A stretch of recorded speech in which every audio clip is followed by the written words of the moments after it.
okay, who was the top-ranked linebacker in Dade County, actually the top defensive player to sign today from Dade County. Those who have watched him play know he's an instant difference maker for us. Long, rangy, explosive, physical, instinctive, knockback tackler, extremely effective in the pass game as well. He's coached by Roland Smith, so you know he's going to be ready to play, right? That mentality, that hard-nosed approach to football and discipline carries a lot of value. In the top 300 ESPN, top 240 to 247 player as well, playing for his third state title. A lot to be said about a guy who's a captain of a team playing for a third title. And I can't say enough about him, getting a chance to meet his family, his coaches, great support system. He really embodies what Dade County football is all about. So it just arriving in a situation like this where you need depth at that position, you need guys to come in and make an impact right away. We see him as an impact player that could certainly make a difference right away, and we're going to make sure that we get him ready to do so, okay?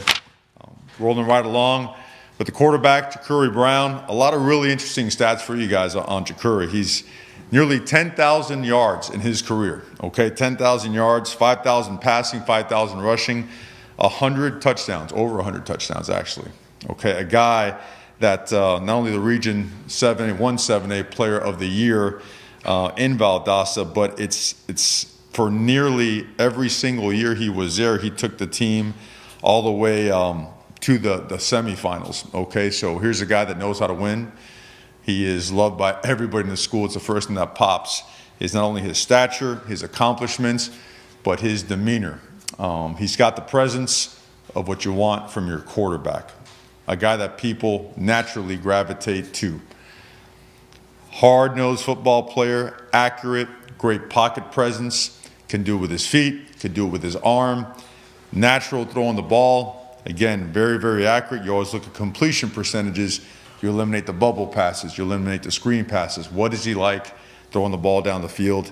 He does that, and he's been a 4-year starter over there at a program. If you ever have a chance to watch great football and want to watch great football, stop by Lowndes High School. They do a great job.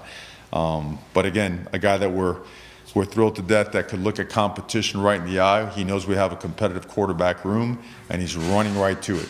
And for that, we thank him. We're honored to have him in our program.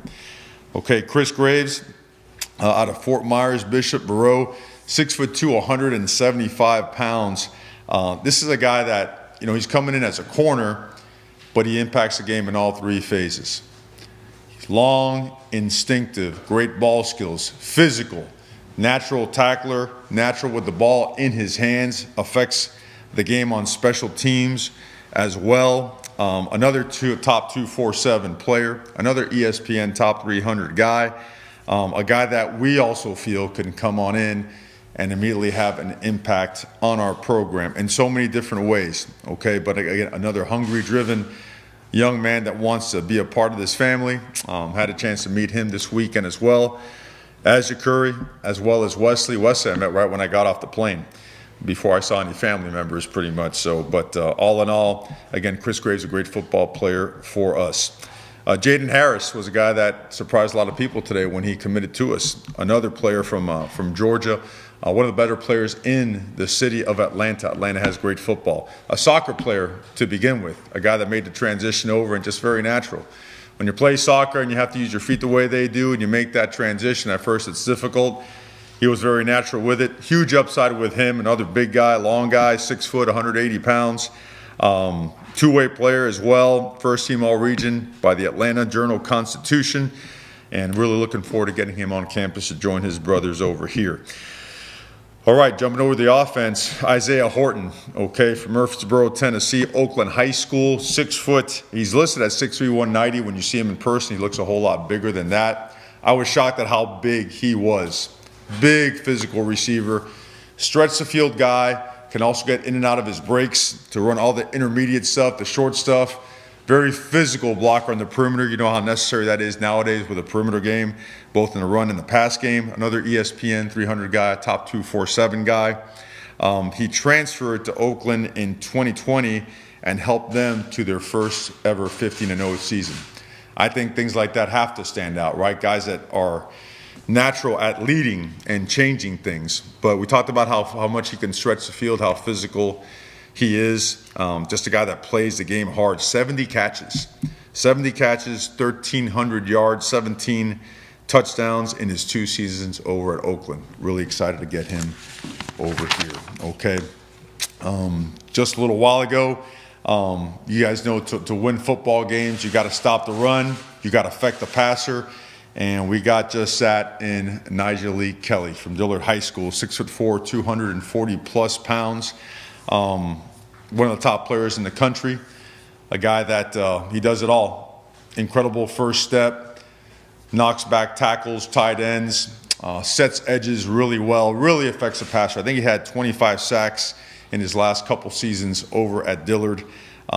He's a top-ranked lineman assigned today, as guys continue to work their way through their processes. But a guy just like Wesley and just like these other guys, they had every offer in the country just about, okay? Important for guys like this to stay here close to home, right? And join us to continue to rebuild and build up our roster, our program, and to elevate the standard for what we do. But, we hope to complement him with another, great piece on the edge. That's so important as you continue to build the defense. You got to set edges. You got to affect the passer, especially in the fourth quarter when games are on the line. But besides the 25 sacks, first-team All-Broward guy, first-team All-State guy, top 247 guy, all the accolades. And I think as you go down this list, just about all those guys have those accolades. And those are resources that we have plenty of respect for, even though we do our own evaluations. So All-American Bowl guy as well. These guys will be playing into the postseason, which we encourage. Anytime they can play or compete in another sport, we do so. Okay? And then going out of state, going over to Mississippi for Kamari Rogers. At one point, the #1 player in the state. He did have an injury, okay, this past season. I believe right before he might have had a pick 6 right before he did get injured. But he's an Under Armour game selection. And probably won't be able to play in that, but a consensus top 10 corner, top 100 player, one of the better players in the country. Really, really fast, explosive, change of direction to an elite level. Coached really, really hard, discipline, great energy about him. He's got great range, willing tackler, opens up his hips, great man-to-man ability. You always look for that. Really hard to find nowadays. If you want to be successful on defense, you want to be able to play man-to-man. But he was poised for a really big year before hurting his ACL. Track athlete as well, offered by just about everybody in the country. Another guy. All these guys were fired up to get here, but that's a little bit on Kamari Rogers. And then rounding off the class, another guy that played for a former Hurricane over there at Orlando Evans, playing for old number 96, Kennard Lang, all right? And coming in is Markeith Williams, safety for us, 6'1", probably a little bit more, 170 or 175 pounds. Another top 300 guy, another guy that was a top-ranked player in the Orlando area that signed today as they continue to work their way through their processes. 4-year starter, the number 3 overall player in the Orlando area, and it all started when he was a freshman. 6 interceptions right away to start things off. They found out early he was a real deal guy. We talked about Kennard Lang. He's coached by Kennard, coached by Roland Smith. They're going to be ready to play. Those guys coach football the way it's supposed to be coached. And he's another guy. Most of these guys had just about everybody in the country, the who's who of college football. So that's a little bit of a summary of the guys in the class, and open to questions that you may have. If you've got a question for Coach Cristobal, please raise your hand and we'll get a mic. We'll run mics on both sides of the room. Start here with Mike Cunio. Yes, sir. Coach, 8 guys in the class. I know you guys are just getting started. What would you like to see that number get to by the second signing period to be considered a successful class? Well, I think it's important I wouldn't put a cap on the number. You always want to hit anywhere between 16 and 25, to be honest with you, depending on what your needs are. Important when you get in to make sure that the ones you bring in are the ones you feel really good about. And because it's tempting, right?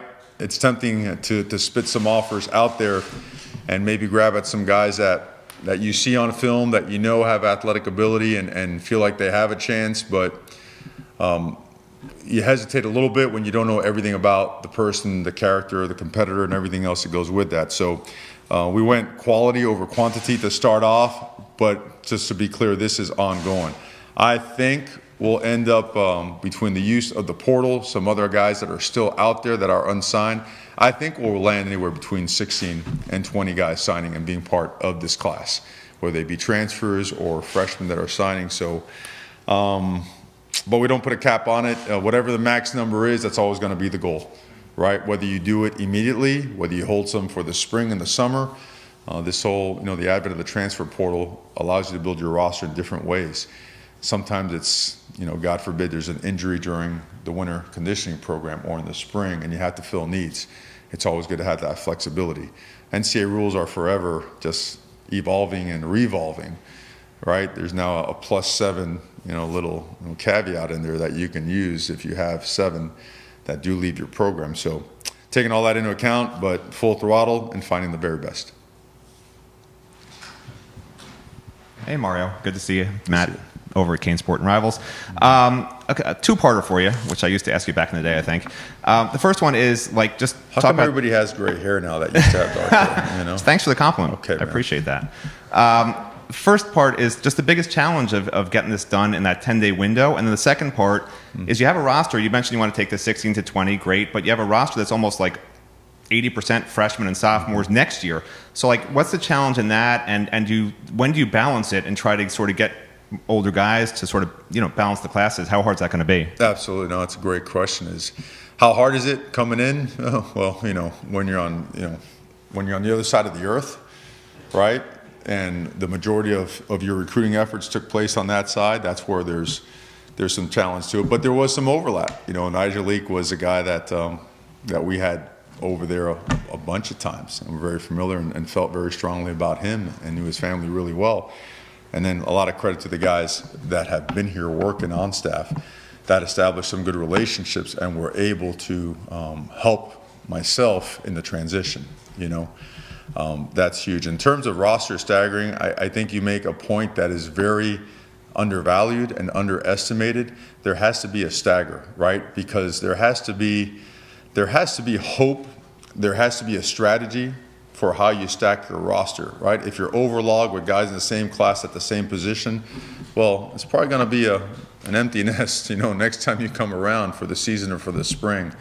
So it has to make sense, right? And to make it make sense, the caliber player has to be one that is able to compete, truly has a chance to earn playing time, and there also has to be separation. Okay, you have to, in other words, project 2 to 3 years out. We don't project 4 years out, but that there's a reason, like the old coach used to say, that those things are in magnets, right? The names, because you got to be able to move them around, right? And sometimes move one out and another one in. So that's a challenge. Late in the evenings or early morning, whatever type, clock is a clock. I couldn't tell you where it starts and ends during these last 10 days, but a big thing that I've been spending time on is roster assessment. What caliber player do we have at each position, and how do we address those needs? And then from a transfer portal standpoint, which ones are we familiar with? Which ones have we evaluated to be guys that are recruitable? And then does their background check provide us enough information where we trust going on a player of that caliber? So all in all, it's I guess we're describing a process that needs to gobble up every second of your existence to make it feel right and staggered the right way, so that your roster does have depth, but that it's not log jammed, right? I hope that answers your question. Yes, sir. We got a chance to speak to Wesley this morning, and he told me that the thing that impressed him that you said to him was about changing the culture. When you said that to him, and also someone like Kelly, you want to keep the hometown kids here, was it something that you had to stress to them, or was it something that they believed right away? Well, I think changing the culture relates to different things, because I haven't been here long enough to address exactly what as it relates to our football program, because there's a lot of awesome young men that I've met on this football team, and together we're going to talk and work and implement culture, the highest cultural standards. In talking to Wesley and recruiting, the culture of how we recruit South Florida is, yeah, it's got to be drastically different.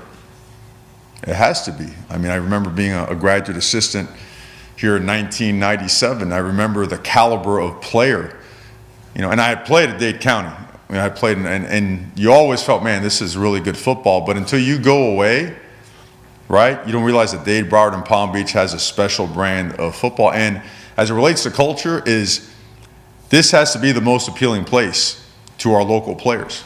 And it has to be the most appealing place not only because it's close by, right? Because the world's a lot smaller nowadays, right? There's jets, helicopters, you name it. But it has to be more appealing because of the way we do things, the way we play the game, the way our strength and conditioning program develops our players, the way our life after football program sets them up for life way after they got to hang them up, right? The way they can be involved in the community and affect all those little people out there that are one day going to be filling their shoes here at the University of Miami or in the city. So I think that's really important to Wesley. Wesley's a special guy, special mom, special family. You watch him at practice, you watch the way he leads that team, you watch the way he's around his sister and his mom. I mean, you're talking about an elite human being, and I know that's important to him. So the culture of South Florida, of Miami, he embodies that, and we have to change things so that guys like that feel like this is the priority place to be to continue their career. Hey, Mario. You talked about how tough it can be. You came from Oregon.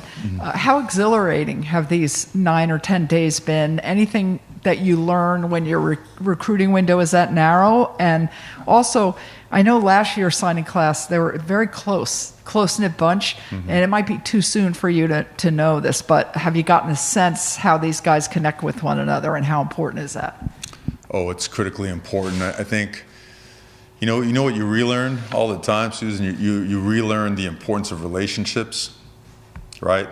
I mean, I've been very blessed now. I've worked in some places where we had to borrow the intramural lockers for a locker room, and I've been at places where, it looks like Star Trek, the Enterprise, from a resources and facility standpoint. But all that being said, one extreme to the other, the people and the relationships, and whether they're genuine or not. This whole thing, the way that they sweat it out, bleed it out, things that they go through, the effort they got to put in this thing. I mean, what they do, what these student athletes do is hard, and it should be hard. Thank God it's hard, right? It's the ultimate lesson. But because it is, to make this thing come together, and the reason why it seems like last year's class was really together and this one's really together is because of time invested in each other, with each other. And that brings legitimate respect. And with respect, people galvanize, right? Units galvanize. So I think they are relatively tight. I think it's probably a reason why, those guys, the core of the class stuck together. And I think it's going to help galvanize the rest of the class. These guys are very, besides energetic, they're very charismatic. These guys are fun to be around. They really are. I mean, they and great families as well. So all in all, just very impressed with these young men and their families. The tight space that you had to recruit, can you learn anything from that? Is there anything you can gain by that? Well, I learned you really don't have to sleep till day 8, right? I learned that, Bustelo versus Pilon is, pretty evenly matched. Those coffees work really well. It works better when you throw it in your eyes after a couple days. I learned about relationships for real because, now I realize I am 51. I'm not 27 anymore. And I realize that those 24 years spent, working and dealing with a lot of different coaches at different places, those relationships really come into play. Relationships with former teammates, right? Staying in touch with people, valuing people, right? Making sure that they know and they understand that you value them and their friendship and their, just all the things that, you may have gone through in the past with them. Hey, Mario. Wanted to ask you about Nigel Lee Kelly, just the relationship with him. He really made it seem like if you're not here, he's not coming here. He's probably going to where you were at before. Just curious about when you started recruiting him. And then also if you could speak maybe in a bigger sort of picture of, forging those relationships with kids and how you go about it and maybe who you learned from on how to do it. You've obviously been around great coaches. Right. And you build those special relationships. What's sort of your magic trick, if you could share it? Well, Nigelique, again, we have been recruiting him for a long, long time. He had visited us at Oregon at least 3 times, if I'm not mistaken. So we invest a lot in him, and in his mom and his family. So he was very familiar with us up there. He had seen all 3. He's seen 3 of the 4 seasons. So, and I think when you spend that amount of time with a guy, just naturally, you form that type of a relationship, like we do with everybody. I really don't think there's a secret or a magic trick. We don't try to head fake anybody. That's not it. The passion that you have for the sport and the ability to present people with a better pathway to life should make you very passionate. I think if this is truly a vocation for you, it'll show in how you approach people and how you sell your program. And I think that's what helps us. And I've been lucky to be around and have been surrounded by some awesome staff members, because you really recruit as a staff. This whole thing about independent contractors recruiting, I don't buy that. I don't. At the end of the day, a set of parents or a parent or a guardian is dropping off their most prized possession to you, and they're trusting you for development, right? For guidance, for accountability, all that stuff. So it's as simple as this. How would you do it with your very own son? How would you do it as it relates to everything? Because if you do it that way, you probably aren't going to be perfect, but I bet you every intention is. Okay? And then, when you add for us here, I mean, that thing right there, brother, it's different. It's different. It'll always be that way. It's still settling in, that I'm actually here. So it's awesome. We're surrounded by awesome people. What this university, this city, this tradition has to sell.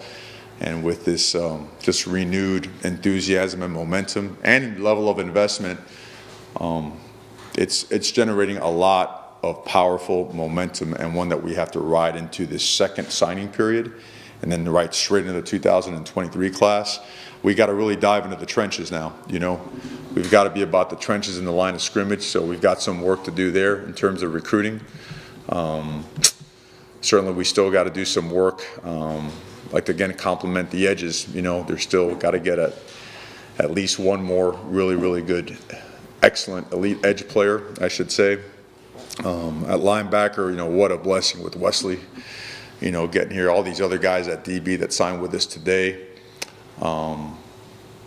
Front 7, man, front 7. That needs to look a certain way out there. Come spring ball, come the fall, it's got to look a certain way. And I'm talking about body types, I'm talking about depth, explosiveness, physicality. So I have no idea why I got off on a tangent talking about the trenches. But I'm excited about the trenches, okay? Because as I was walking in, I just saw one of the largest human beings I've ever seen on tape. And was looking forward to getting him on the phone. So, but that being said, just again, the really, really just full head of steam, man, and everything. Hey, Coach, you kind of just answered the question I was going to ask, but just with the remaining numbers you do have to allocate, you're focusing mainly, fair to say, O-line, D-line, and with the dust settling and a lot of guys signed today, do you feel like there's still enough quality out there for you to go chase? I do. I think there's enough quality. I don't think you ever try to invent a player just to sign a number, because, again, look at this. There's, 2,000 players in the transfer portal. How many fit your program? I don't know. It might be 100. It might be 0. There still are some targets out there that haven't signed that we're currently engaged in communication, and see where that takes us and where that leads us. But I mean, we really need a couple of skill positions. At the wide receiver position, we want some playmakers, guys that can stretch the field, guys that can make you miss, guys that are really hard to tackle, right? Guys that can take a 3-yard, 4-yard hitch and split you for 60. Big guys that can knock you back, control line of scrimmage on both sides of the ball, long and rangy at tackle, powerful, strong on the interior, both the offense and defensive side. Need guys that'll eat up those A's and B's, right? The gaps, knock them back. Let these linebackers run free and make plays. Guys that can cover. Guys that can play man-to-man coverage and at the same time. You know, it's college football. These corners, they got to play like safeties when they're to the boundary. They have to, because that's where typically teams attack us in the running game. So that's about the extent of the positions we're looking at. But as mentioned earlier, with 8 on board and some other ones that we're pursuing and we feel pretty strongly about, I expect the class to end up between 16 and 20, but it wouldn't be completely out of, you know, this thought process to end up with some more. Thank you very much. Mark, can you say one in Spanish, like, ¿cuál ha sido el reto más grande en su vida? You know, I could say a lot of things in Spanish. I don't know if I could talk recruiting in Spanish. Estamos muy impresionados con los jugadores que pudimos firmar hoy. Son unos jóvenes excelentes, estudiosos y tremendos atletas, y esperamos que van a ser una tremenda adición a nuestro equipo para ayudarnos a ganar campeonatos. Damn, I didn't know I could do that. I'm good. You could shoot away, man. You know, we got a little time now. Now after this, watch out. Mario, Tom D'Angelo from the Palm Beach Post. Yes, sir. You touched on it.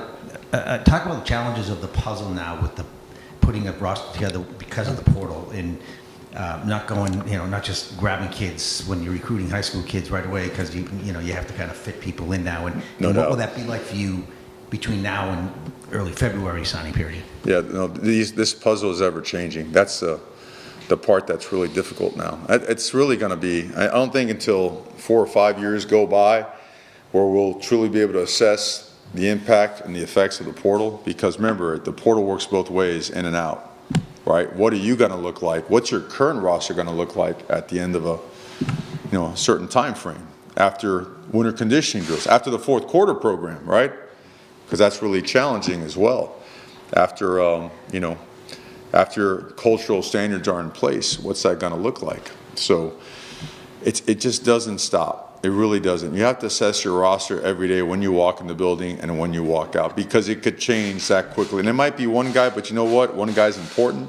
We've all seen that. We've all seen so many games come down to one play, and sometimes if you have the right guy in there and you've coached him the right way, you find a way to win, and sometimes if you don't, it won't. So there's a lot of moving parts. You just want to be deep enough where should you sustain some losses in terms of personnel from an injury standpoint, that you could put a player in there that is capable of helping you win a championship, at the conference level and beyond. That's the goal, okay? What number can you get to on that? That's fluid. What do you have to do? You have to cross-train. You have to cross-train. And we think that, if you look at everybody's roster nowadays, even though you have 85 scholarships, right, with all the transition taking place, what really is that number, right? So be ready to cross-train your corners and nickels, cross-train your guards and tackles and your centers. Running backs probably have to cross-train sometimes to a certain extent, not too much, but they'll have to get some slot work, and receivers, they all can replace each other at different spots. So versatility is at a premium in modern-day college football, in my opinion. You mentioned the portal a couple times. Are you guys expecting any transfers from here on out? I know you finally got a chance to spend time with the players. Yeah, no, it's a good question. I don't have any to report or expect at the moment. I just think nowadays you'd be crazy not to at least expect something. But so far everything's been really, really positive. I think there's a lot of enthusiasm because, we're just being really genuine and honest about the approach, what we're going to do, and we're spending time with our people, the most important recruits. These are awesome. These are now part of the family that's downstairs in that locker room, which, it's always going to be the most important. Hey Mario, one easy one and one trickier one. Do you know how many of these guys are expecting early to get here next month? And then the trickier one more time, I guess, I'm sorry. I didn't hear the first part. How many of these guys are expecting to enroll early? And then obviously a lot of talk about the NIL today. Just how did you find the first recruiting cycle went with the name, image, and likeness rules changed? Yeah, well, at least we expect at least half of these guys and possibly more that we're targeting, because we do have an official visit opportunity even before school starts or just after school starts, where we could still get guys enrolled in the classes. So the number could be anywhere from 4 to 10 for mid-year spots. NIL is a game changer.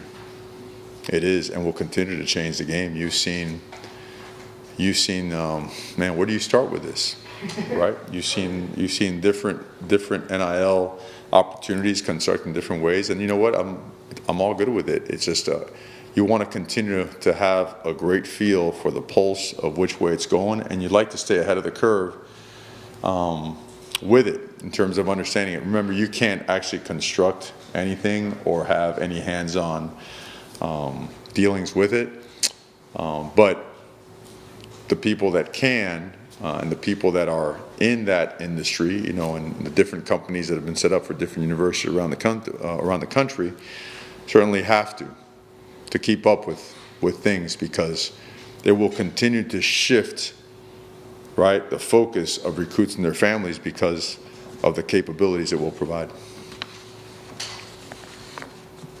Anything else for Coach Cristobal? All right, guys. Thank you for being here. Appreciate you. You guys have a good day. Drive safely.